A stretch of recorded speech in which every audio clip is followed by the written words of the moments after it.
Continuando com a nossa programação, agora eu chamo a Rogério, por favor, para fazer a mediação do debate que teremos agora junto com o Gabriel, Efraim, Jonatas e Anne. Por favor, Rogério.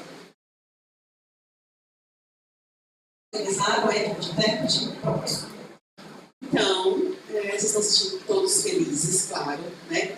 Com essa manhã inteira de informação, de fala, de experiência. Eu também estou muito feliz, estou cheia de emoção.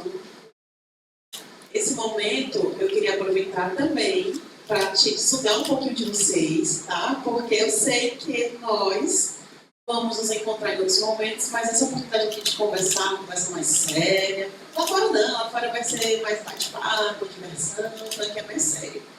Só que antes eu queria falar da minha emoção de estar ali, sentada no cantinho e ver algo que é o Cristiano fazendo a interpretação fina, as internacionais. Gente, que lindo!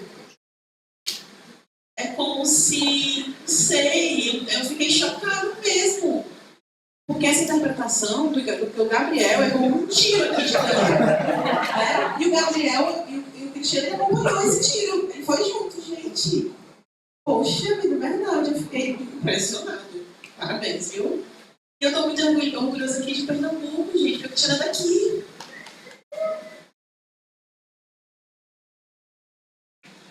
Pronto. Passado esse momento, são muitas emoções.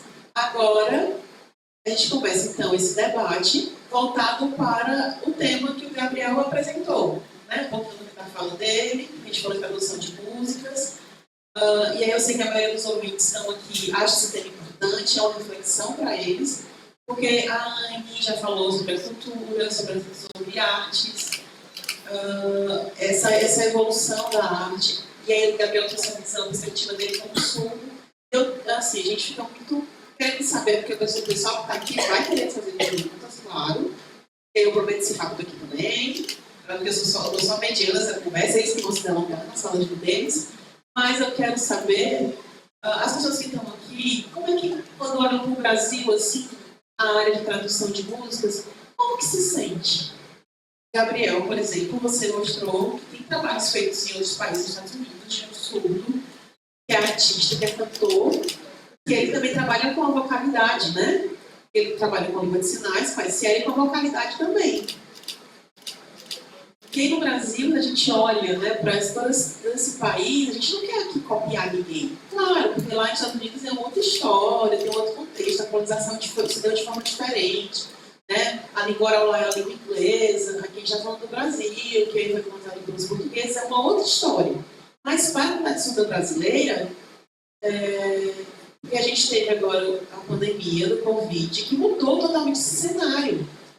Né? Então a gente teve lives, inserção de intérpretes nesses momentos, eu acompanhei o trabalho de vocês, vi festivais acontecendo, o Rock in Rio, né? Com a inserção de profissionais intérpretes, tradutores nesse espaço. Então eu percebo que no Brasil a gente tem uma mudança.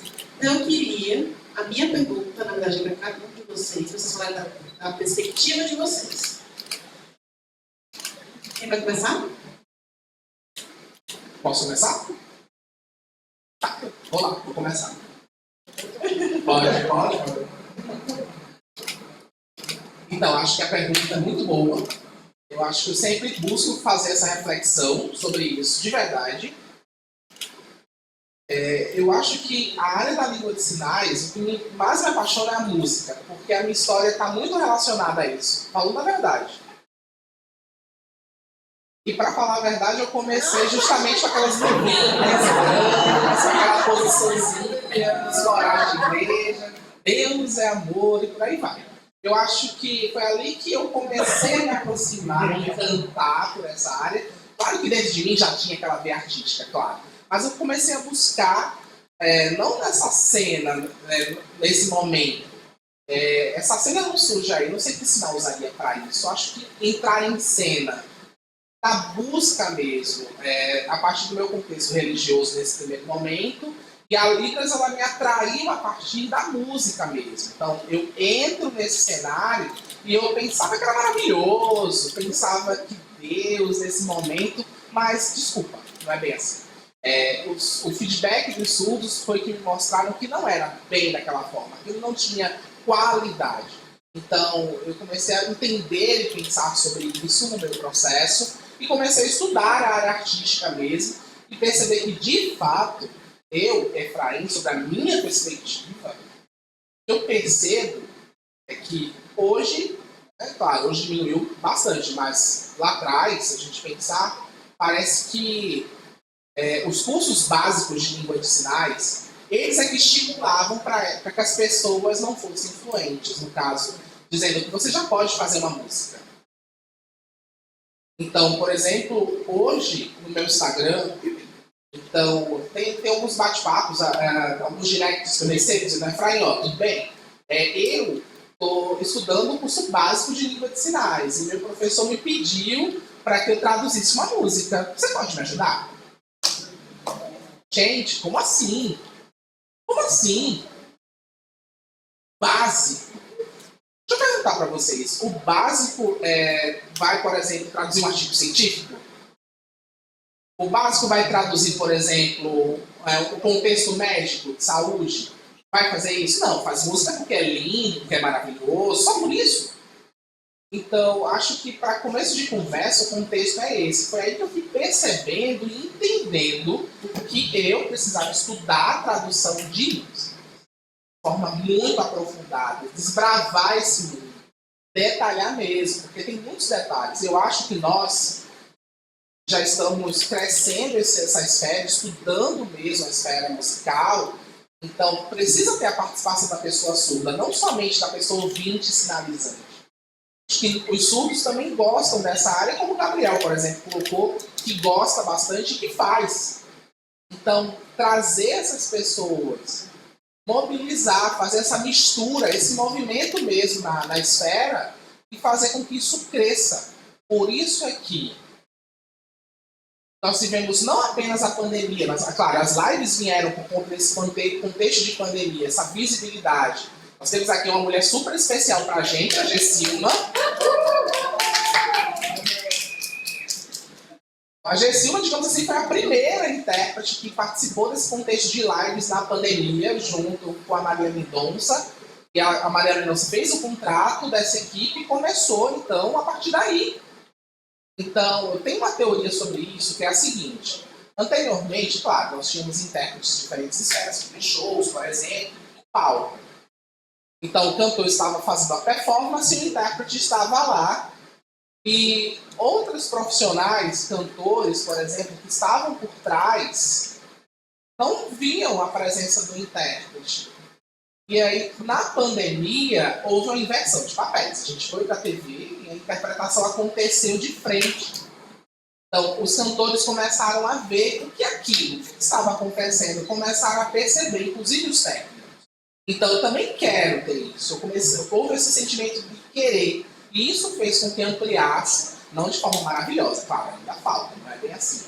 Ainda estamos em processo, mas muito melhor do que antes, quando a gente usava as luvinhas brancas, com certeza, claro. Por isso é que estamos aqui, nesse evento agora. Muito por conta dessa esfera musical que ainda precisa ser estudada enquanto área. Acho que é isso. Não.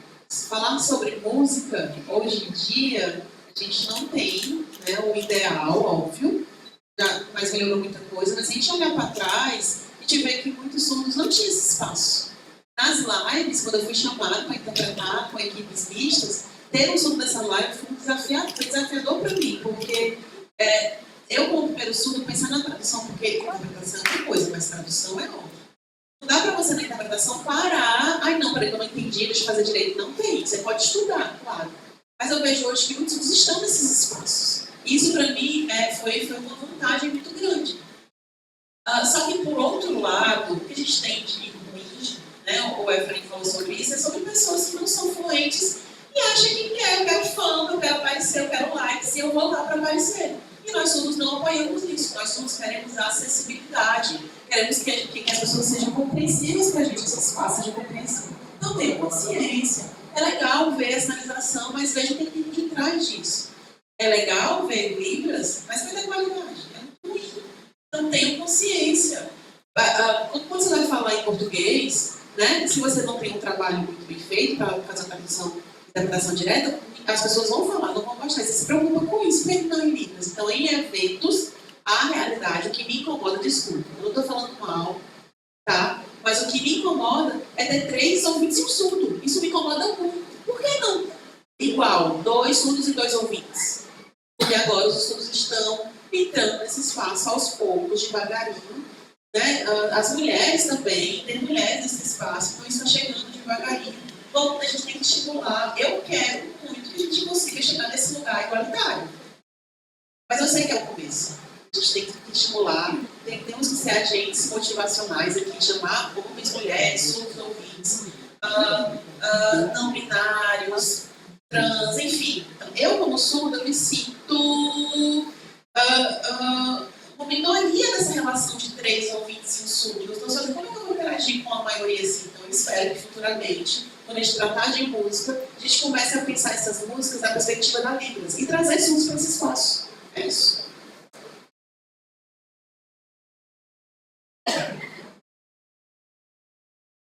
Refletindo várias ideias e coisas que se passam na minha mente e tentando costurar todas elas para chegar a uma ideia. A primeira coisa é que a cultura e a arte surda, ela não é disseminada aqui no Brasil, infelizmente. Tanto surdos quanto ouvintes. A gente sabe que não é uma prioridade.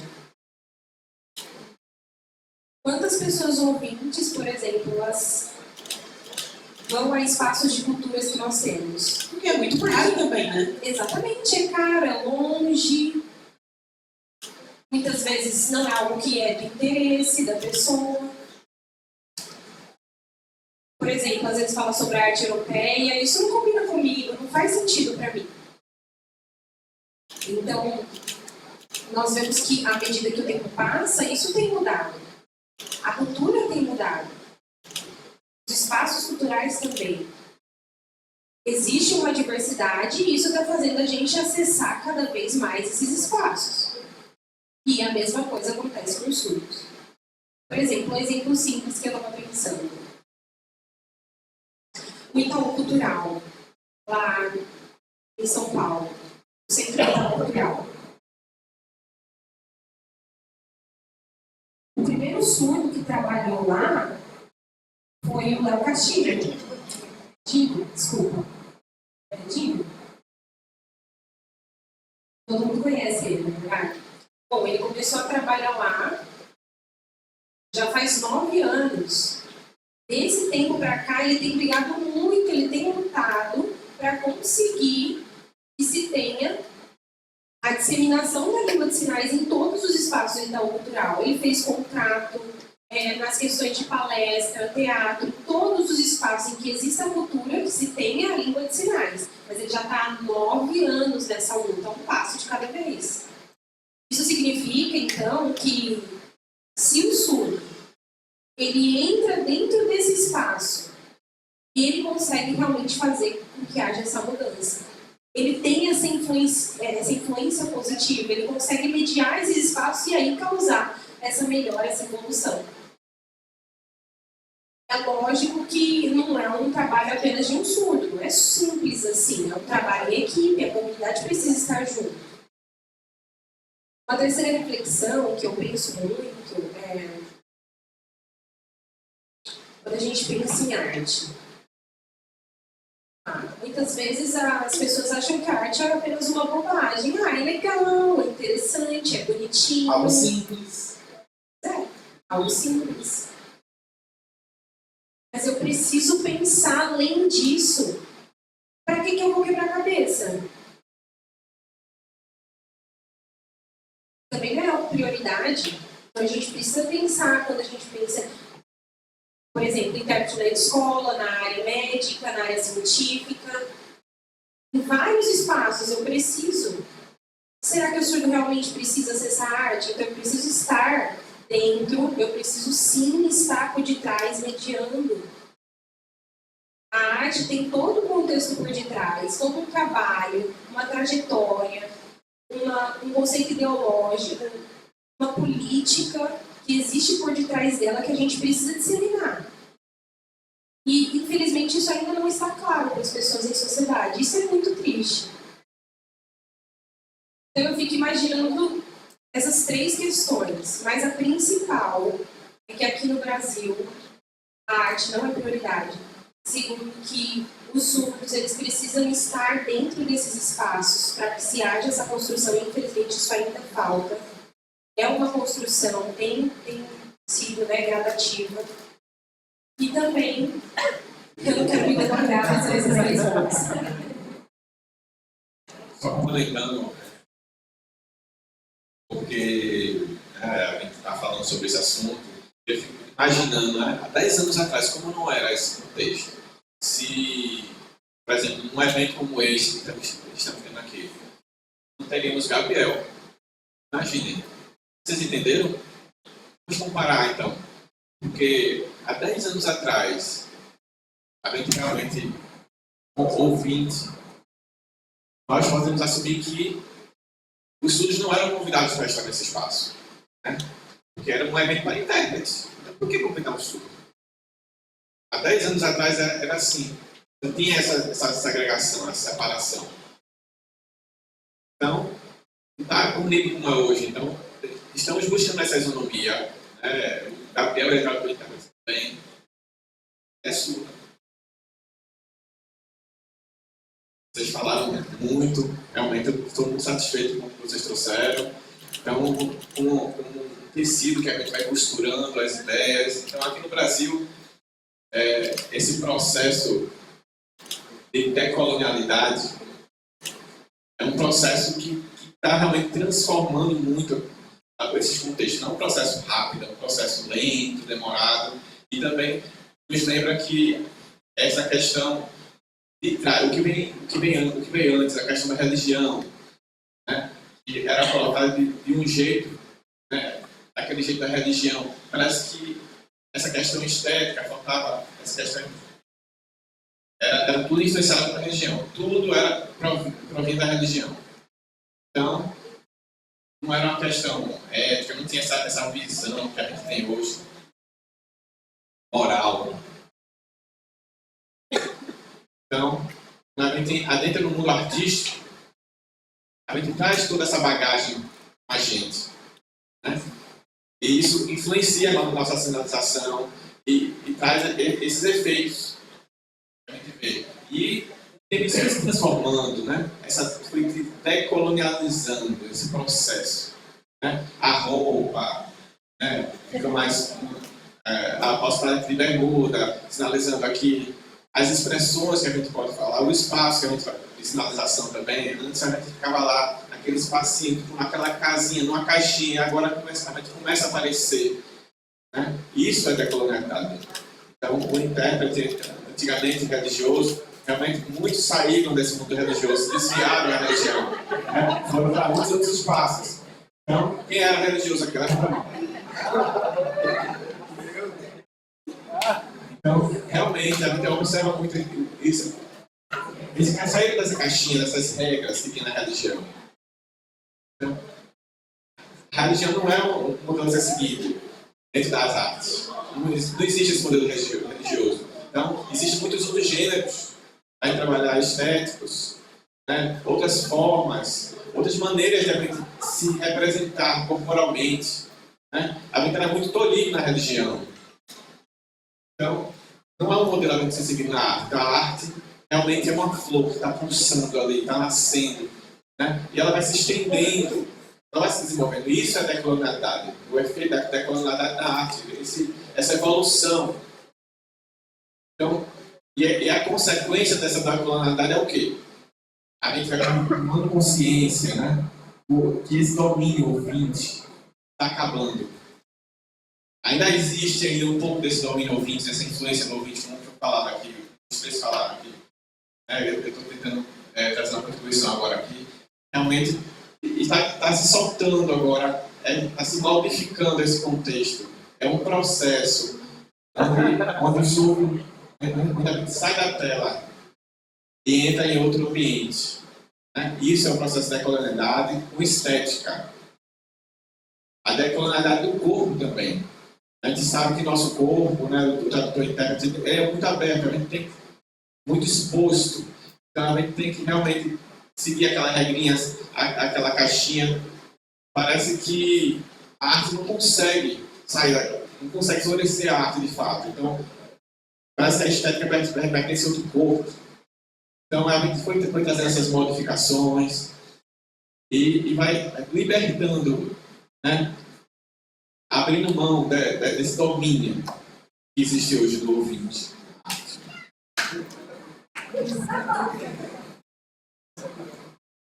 Perfeito, perfeito.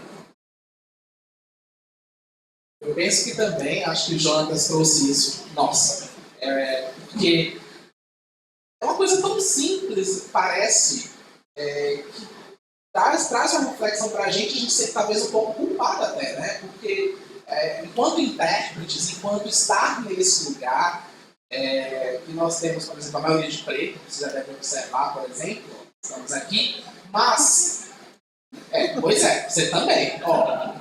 Mas por que não pode, né? Aqui também em cidades internacionais, ó. Mas se estamos falando de arte, da pessoa no contexto artístico, há um público envolvido também, e a gente deve em casa pensar nisso, né? Preparar essa vestimenta, o cabelo, que condiga com aquele contexto de arte, que faça essa afinidade com o contexto, mas ser artístico. Então, acho que não é só chegar nesse lugar, é pensar nessa comunidade surda e as necessidades, fazer esses ajustes nessa formalidade, digamos assim. Talvez, quando a gente pensa em decolonializar-se, se a gente fazer esse resgate, me parece que nós, nesse contexto, vemos o mundo de uma forma muito fluida. E a gente está tentando se encaixar nessa fluidez e a gente não se percebe nesse processo. Então, acho que esse momento é extremamente valioso, precioso, para que a gente possa quebrar esse pragmatismo. E nós precisamos enxergar que a comunidade surda brasileira ela é diversa. E por que diversa? Porque não é porque nós estamos errados ou algo assim, é porque a gente precisa entender o que é por trás dessa trajetória, desses contextos de influência que nos manifesta hoje em vida. Até o jeito mesmo de sinalizar, muitas vezes isso é muito chato, o surdo reclama sobre isso também. O surdo reclama bastante sobre o jeito, por exemplo, do ouvinte se colocar como sinalizante. Eu vejo, por exemplo, o vídeo do Gabriel, vídeo que mostra bem essa marca no rosto, né? A ausência de expressão na sinalização. Então, é bem legal essa provocação. Ela nos leva a entender muitas coisas de verdade. Eu acho que pensar nessa caixinha em que a gente se coloca naquela posição, será mesmo essa posição? O que essa posição significa? O que ela traz consigo por trás? Ela tem um significado. Então, a arte é para todos. A arte é para a Anne, para o Jonas, para o Gabriel, para o Efraim. Aquilo que eles trouxeram, a arte é para todos mesmo. Quando a gente pensa no ouvinte que tem uma fala monótona, não é tão prosódia. Né? Tem quando você aumenta o tom, abaixa o tom, e o que língua de sinais não tem que ser assim também? Eu acho que agora a gente pode convidar uma pessoa, não sei quem quer se habilitar para participar do debate com a gente. A gente... antes eu tinha arrumado o cabelo, poxa, você filmava, né? Vamos lá. Muito nervosa, né, gente? Nervosa. Todo mundo olhando pra mim, vocês não me conhecem, não conheço vocês, enfim. Muita gente aqui, primeira vez que eu tô aqui, em Recife. Vamos lá. Tô com um negócio, desculpa. Mas, uma oportunidade de eu estar aqui nesse momento e eu não poderia perder. Estou aqui. Desculpa, deixa eu me apresentar primeiro. Por favor, seja mais objetivo. É só um pedido mesmo por conta do tempo. Desculpa. Eu me chamo Gilmara, meu sinal é esse. Eu moro em Alagoas, Maceió, capital. De fato, eu gostaria de levar todo mundo para lá comigo. Também perguntar muitas coisas a vocês. Realmente, o que vocês trouxeram aqui abriu muito minha mente para esse assunto. Mas eu vou tentar ser resumido, objetiva, e fazer uma pergunta à Anne, diretamente a Anne. Depois, um outro vai perguntar ao Gabriel. Rapidinho. Então, essa questão do consultor surdo. Você falou, qual é o perfil desse consultor? Ele tem que ter qual formação acadêmica ou não precisa ter uma formação acadêmica? Então, o surdo vai trabalhar com a gente, por exemplo, lá em Maceió, tem até uma pessoa que está aqui, é uma amiga da mãe, ela é surda, Ana Cláudia.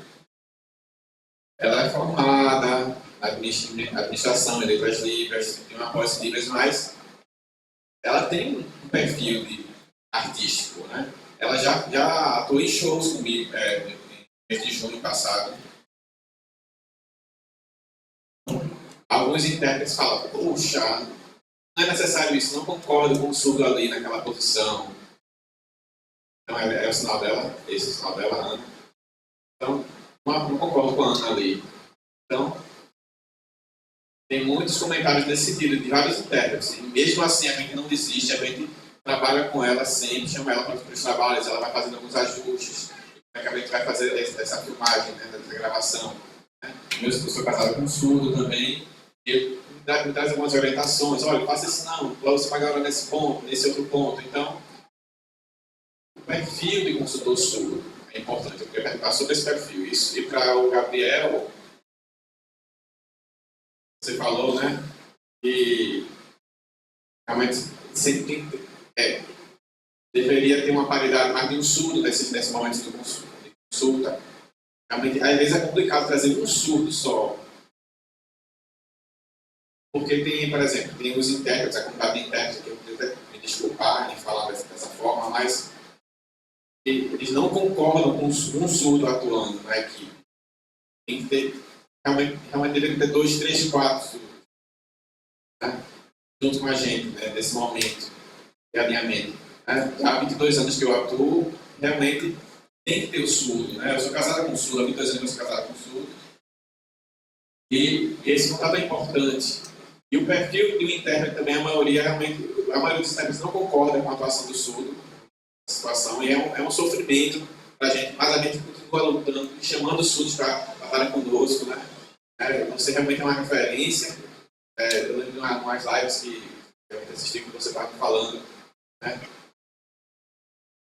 Realmente mostra, o Gabriel faz, a gente mostra, olha o Gabriel, olha, você também pode.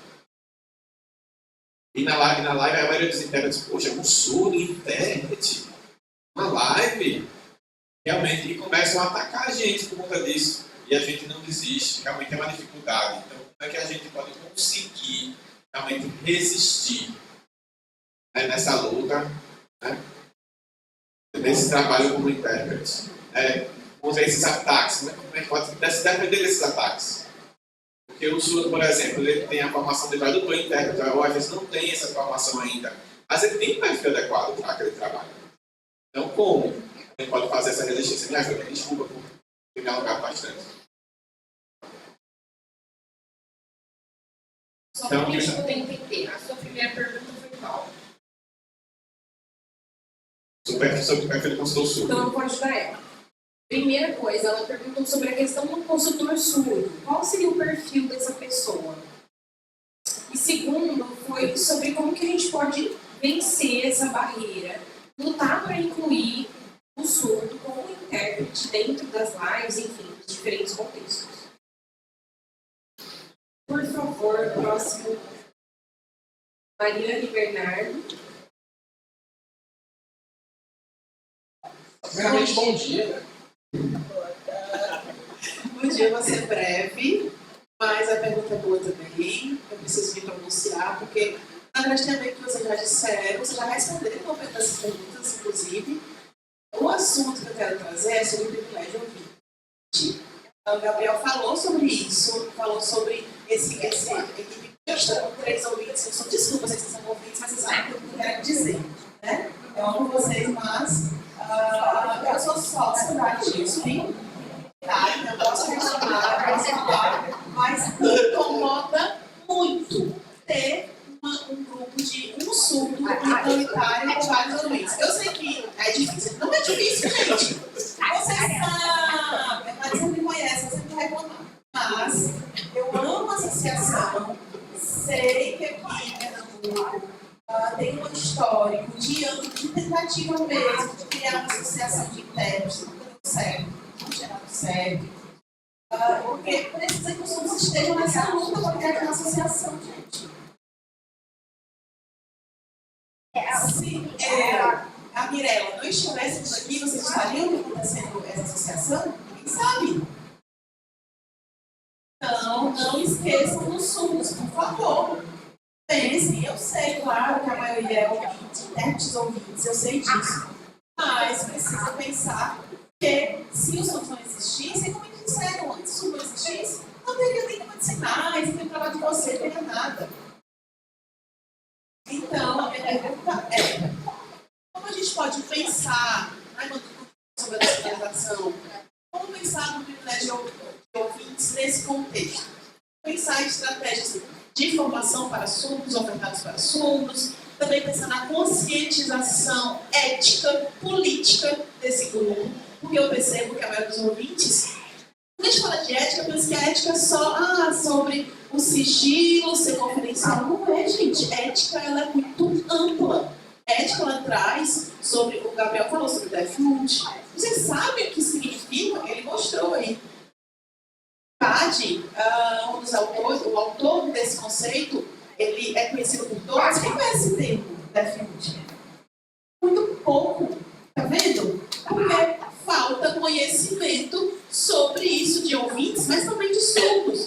Como é que a gente vai tomar parte disso? Os surdos precisam trabalhar com isso, precisam se reconhecer surdos dessa luta. Então, a estratégia é incentivar que os surdos estejam nesses espaços, como produtores intérpretes, artistas, no audiovisual, no teatro. Nós temos surdos que são desenhistas, que é maravilhoso.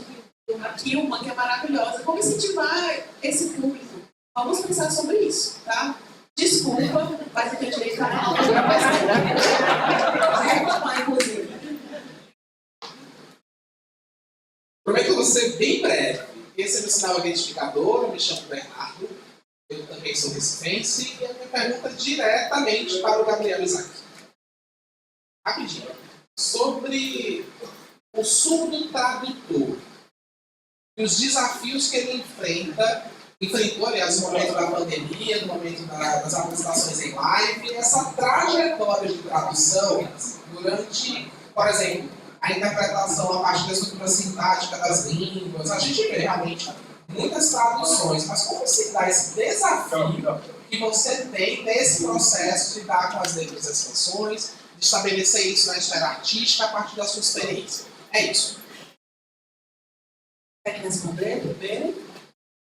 Quer responder? Eu posso responder. Gente, eu esqueci a pergunta. Mentira, brincadeira. Eu lembro sim. Bom, eu acho que o Gabriel já explicou de forma clara sobre essa questão do perfil do consultor surdo.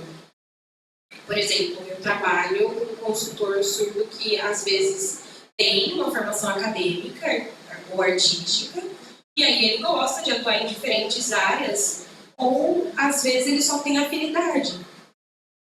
Então eu acho importante a gente entender que precisa ter afinidade. Esse é o principal ponto. Independente da formação, é necessário que tanto o ouvinte quanto o surdo ali, um com o outro, tenham afinidade com o tema, com a temática, e aí assim eles consigam trabalhar juntos. Por exemplo, a gente pode estar ali em contato. Por exemplo, já aconteceu comigo de eu encontrar amigos surdos que têm afinidade, que me explicaram sobre isso, gostam de show, gostam de teatro, e que querem saber como podem atuar nessa área, e outros que já não gostam. Então tá tudo bem.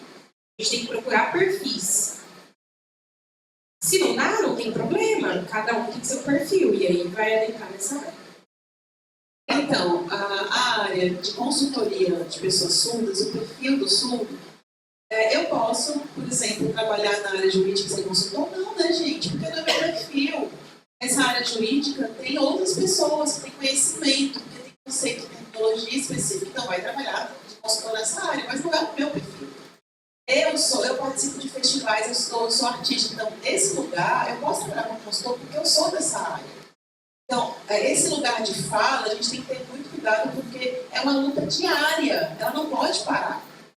Eu, enquanto pessoa que estou lutando por esse meu lugar de fala, às vezes eu vejo que os ouvintes se formam panelinhas, acho que até a Mariana falou sobre isso, sobre a ética. Eles não têm ética, precisa ter consciência de que o trabalho é esse, pensar na qualidade, a qualidade só é garantida com a participação de surdos. Eu vejo grupos de ouvintes que trabalham em interpretação que não são fluentes. E aí os surdos têm que reclamar, sim, porque a língua de sinais é nossa, a gente quer ter acesso. A informação chega na gente através disso. Então, como é que a gente vai participar desse lugar que a gente nem consegue compreender aquilo? A gente vai ser excluído. Então, os surdos precisam fazer parte disso, desse trabalho, para que a qualidade seja garantida. Então, você quer participar, trabalhar na arte, você precisa se abrir para isso. Participar da arte. Eu sei que tem dificuldade nas questões, você tem que ter o primeiro passo, os eventos nem todos são gratuitos, você tem que ter curiosidade para entender e compreender a cultura, a poesia. E aí, sobre as lives, para mim, eu nunca tive experiência com lives. Trabalhava com traduções de vídeos midiáticos, e aí, uma vez me chamaram para trabalhar como consultor numa equipe, eu era o único surdo, e eu falei, eu gosto desses desafios, pois eu vou. Mas aí, no começo, esse primeiro passo, eu recebi a playlist das músicas que eu fiz para live. Eu não sei se vocês sabem, porque os shows não seguem as playlists, né? Vocês sabem disso. Há uma bagunça de músicas são tiradas ou não. Então, a preparação, o estudo, você prepara, é cansativo. Você estuda, entende cada letra, o que significa, discute com a equipe, claro, óbvio, isso vai acontecer. Depois disso tudo, no palco, na hora da interpretação, com a equipe, com tudo, e 3 ouvintes dispostos ali, não é só você seguir o que foi estudado. Porque às vezes, nesse caso, quando eu tenho experiência, tem 3 intérpretes, eles faziam um sinal diferente, eu escolhia qual melhor. Nessas 3 opções, eu vi o sentido semântico é o mesmo, mas eu escolhi o que me apetecia mais. Então, eu mudava isso para o meu jeito de sinalizar. É um desafio muito grande, porque troca música, troca ordem, coloca música nova no repertório. Porque eu lembrava de música que a gente traduzia, mas isso não acontece. Dentro desses espaços, não segue esse roteiro. Os produtores pensam que a interpretação é muito simples, que é só passar de uma língua para outra, que não tem preparação, que não precisa estudar, não precisa pesquisar, entender o histórico daquela música. Isso é necessário. A gente precisa ainda lutar com esse lugar, com essas pessoas, para que eles entendam que o trabalho é esse. Para passar repertório, para pensar que o nosso trabalho não é um trabalho, não é uma brincadeira. A gente tem que entender o que está sendo feito, entender o que vai fazer e trabalhar junto com o surdo. É assim. A gente tem que lembrar que esse trabalho é feito para surdos. Nosso público-alvo são surdos. E isso é muito importante. Posso complementar? Então, Gilmara, eu queria puxar o gancho daquilo que ela falou, e eu justamente queria compartilhar com vocês uma reflexão sobre isso. Quando ela fala sobre trazer o surdo e a dificuldade de trazer, já é difícil, 2, muito mais, porque a maioria dos intérpretes sempre reclamam sobre diferentes coisas. Aqui em Pernambuco, por exemplo, nós temos uma pessoa que sempre reclama que não precisa do surdo interpretando junto. Mas as pessoas que reclamam não estão aqui. Estão aqui? Não estão. Então, tá aí a resposta. Então a gente precisa se preocupar com quem está aqui. Com vocês que vieram, que têm interesse em trazer essa discussão, e que vocês têm abertura para isso. Nós estamos unidos nesse propósito. Não é quem reclama. Quem reclama não participa. Não adianta. Não adianta. Quando fala que reclamar é muito fácil. Mas estar aqui, estar presente, compartilhando, assistindo, buscando, cadê? Não adianta. Não está. E aí porque tem muita pergunta, eu não estava lembrando. Sobre isso ainda, sobre esse lugar, Eu fui para um festival pela primeira vez com 3 surdos, no Rock in Rio, e a experiência foi maravilhosa, porque eu não fiquei só com ouvintes, eu era muito surdo. Agora, por que isso? A gente não pode chegar lá assim, aceitar que as coisas sejam feitas de qualquer jeito. Onde a língua de sinais começou? Com surdos. Então a gente tem que dar esse espaço. É um cabo de guerra, mas tem que acontecer. A gente tem que estar ali dizendo que vai conseguir ser inserido nesse espaço. Se isso não acontecer, na arte, como é que você vai conseguir? É um passo de cada vez, é um começo, mas a gente precisa lutar sempre. Pode ser que futuramente a gente consiga, se a gente continuar nessa luta. Se a gente não conseguir, a gente também não vai estar unidos de fato. É uma luta diária, então, Também quando Mariana pergunta, por exemplo, que a gente precisa quebrar esse lugar de privilégio, eu estou nesse lugar de privilégio, sim, mas, na minha opinião, primeiramente eu tenho que me reconhecer nesse lugar. Eu sou uma pessoa ouvinte que tem um privilégio ouvinte, sim. Isso significa que eu tenho que ser parceiro. Parceiro significa surdos e ouvintes darem as mãos mesmo. Acho que é por aí. Quando o surdo traz aquela questão, é importante dar ouvido, dar atenção. Dar esse lugar de escuta. Porque o ouvinte precisa escutar. A gente precisa escutar sim, porque é isso que vai dar a diferença na nossa trajetória. Só um complemento simples que eu gostaria de dar, uma reflexão, é que às vezes eu vejo alguns intérpretes, como a mesma disse, e falam, não precisa de um consultor surdo. Gente, isso não combina com empatia. Sinto muito, gente, não tem nada a ver. É uma pessoa capacitista, podemos chamar ela de capacitista, sim. O intérprete profissional pode ser capacitista, sim. Isso existe, a gente sabe. Então a gente precisa conseguir e começar a se reconhecer, se enxergar e entender e discutir esses contextos para estarem inseridos aí. Para finalizar, de fato, nós surdos não estamos prontos. Nesse espaço não estamos prontos para crescer muito. A gente precisa estar nesses lugares. Mais alguma coisa? Pegando isso aqui, eu falar pela Mariana, pela Gilmara, essa questão de formação, eu percebo que a maioria dos ouvintes e dos internos estão muito preocupados com essa questão de título, diploma. Mas a maioria começou a trabalhar e sem formação. Não tinha letras livres, não tinha pró-livre, não tinha nenhum certificado. Isso estava lá trabalhando com o seu dinheiro. E porque eu sou que tem formação para trabalhar. E eu preciso. E posso ir em vários locais trabalhar sem essa formação. Outra questão. Vocês se formarem, adquirir esse conhecimento, vocês como ouvintes. Aí o convite foi aprendendo. Quem ensinou? É um surdo. A maioria de vocês que se formou, né? Foi um surdo que ensinou você, não foi isso? O surdo, ele forma quantos intérpretes? O único surdo já formou quantos intérpretes? O único surdo. Quantas pessoas já beberam, né, desse conhecimento do surdo? Então, e o intérprete ensinou quantos surdos? Nenhum. Eu aprendi muito com ele. Eu aprendi muito com o surdo, mas não há uma troca, de fato. O surdo já formou diversos intérpretes. Mas o intérprete, ele não tem formado surdos. Quantos surdos a gente tem que é uma realidade, eu assumo, peço até desculpas, vou confessar aqui, né? E realmente, o seu surdo não tem formação, só tem aquele ensino médio, aquele ensino básico, é muito melhor que muito intérprete do mestrado doutorado.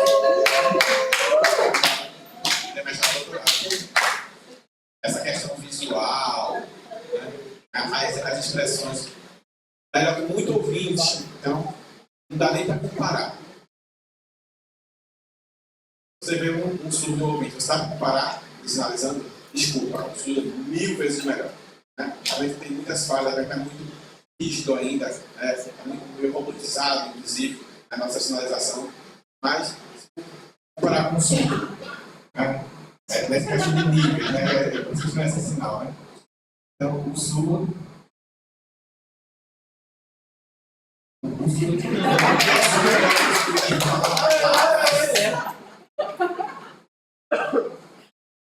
Tem lógica, gente, essa comparação. Ah, o surdo tem informação, tem experiência, blá blá blá, blá, blá. Mas certificado, formação da experiência e a Libra desse jeito. Outra coisa, a gente vê muita questão do consultor.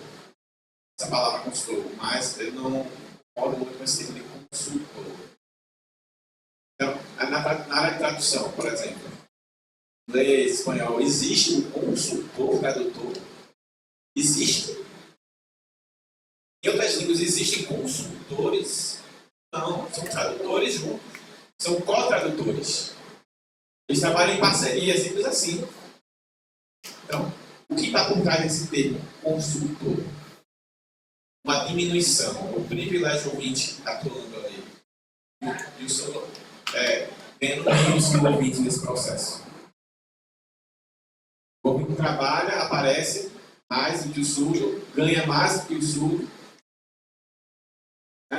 Tem mais networking, né? Contatos com redes sociais, mais engajamento. E o surdo simplesmente é um consultor. O consultor parece algo menor, parece uma relação de poder ali.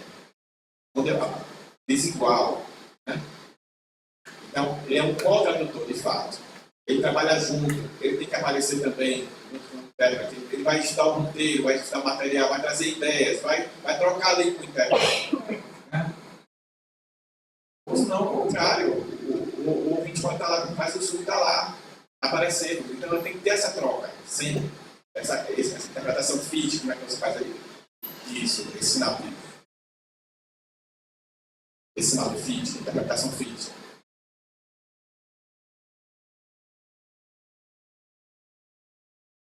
Justamente esses ajustes, né, na tradução do português para Libras, que esse co-tradutor vai participar, por isso seria o feed, nesse caso, tradução feed. Então, essa palavra consultor, o que tem por trás dela? É uma relação de poder que mantém esse privilégio ouvinte, esse status quo. Então, parece uma identidade menor, identidade surda. Então, eu lembro de um professor ouvinte, né, de Libras, e o surdo que era instrutor, né? Eu lembro, tem uma interação, tem essa separação de professor de Libras e instrutor surdo. Agora, temos uma certa igualdade, de certa forma, mas há uma relação de poder ainda. Se a gente for trazer isso para a tradução, da mesma forma, o ouvinte é o tradutor e o surdo é o consultor. Então está ali escondidinho, por trás, ganhando migalhas. Então, vamos refletir realmente nisso.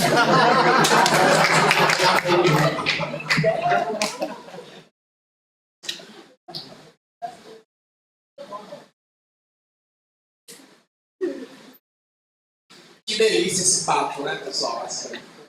Mas nosso tempo já estourou um pouco, acho que são meio-dia ali. Meio-dia e meia, é isso? Obrigado, todo mundo vai estar faminto. Então, gratidão a todos e todas pela participação. Eu acredito que futuramente o Mãos em Prosa vai talvez aumentar para 2 dias, 3 dias, vamos ver, quem sabe. Vamos trabalhar para isso. Então, eu acredito também que a associação, no nosso caso, a nossa TILSP, ela mostra o caminho para a esfera artística, para quem tem interesse, ela abre portas para as pessoas participarem e traz essa visibilidade a partir de se abrir portas. Ela convida novas pessoas para debater sobre isso. A saída, gratidão aos nossos palestrantes. Foco.